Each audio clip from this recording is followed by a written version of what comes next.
Tere, olen Alo. Töötan IT-valdkonnas ja täna räägin teile IT-seosest masinaehitusega.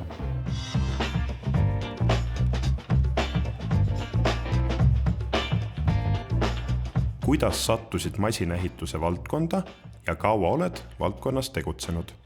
Tuleb tunnistada, et inimesi juhivad nende teel suuresti juhused. Nii ka minu juures. Sattusin masinaehituse valdkonda tänu juhusele.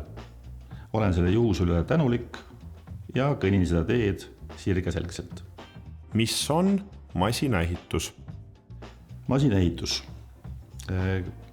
Meid ümbritseb selline maailm, kus ilma masinaehituseta hakkama saada on keeruline.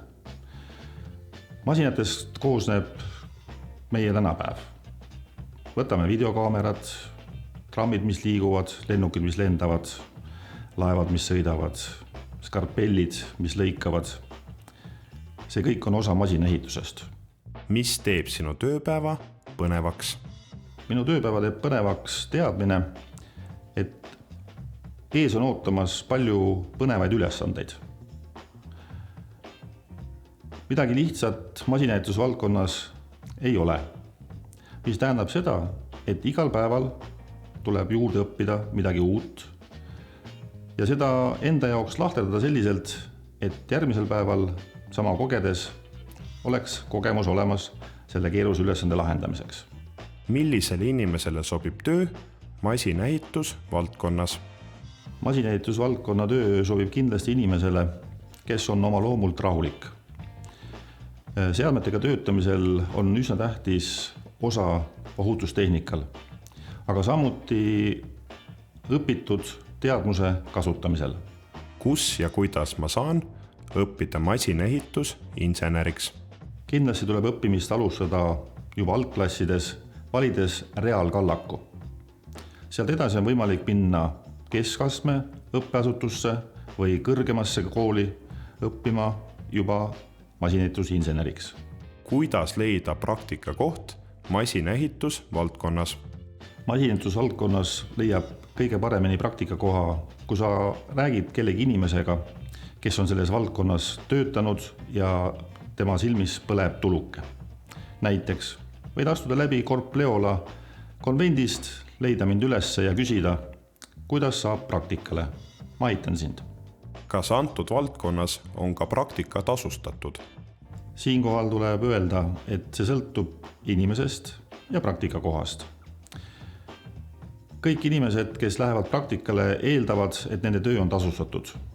Kuid masinaehitusvaldkond on suhteliselt spetsiifiline ja seotud, nii nagu ma enne mainisin, ohutustehnikaga. Ja samuti suure kuluga. Sealsed eksimused lähevad ettevõttele palju maksma. Samas, kui sa oled pealehakkaja, osavõtlik, õpivõimeline ja näitad ennast heast küljest, siis kindlasti on võimalik saada juhtkonnaga kokkuleppele, et sinu tehtud tööst ka tasu makstakse. Räägi üks tore lugu seoses enda töö või õppimisega. See tuleb lugu seosest enne kui ütled, mõtle. Olime ekskursioonil tehases, kus oli suur press.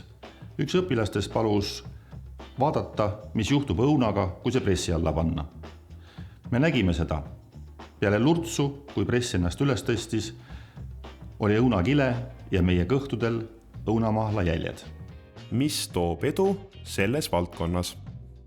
Nii huvitav, kui see ka ei ole, minu arvates toob edu erinevates valdkondades oskus küsida.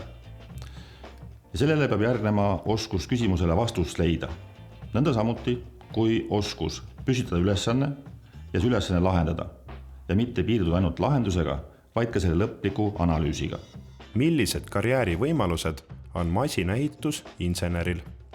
Oma kogemusest võin väita, et olles tugev oma erialal ehk masinaehitusinsenerina, on võimalik edasi liikuda protsesside juhtimisse, ettevõtte juhtimisse või miks ka mitte luua oma ettevõtte, sealhulgas iduettevõtte, mille rakendamisel on võimalik jõuda kõrgele tippu.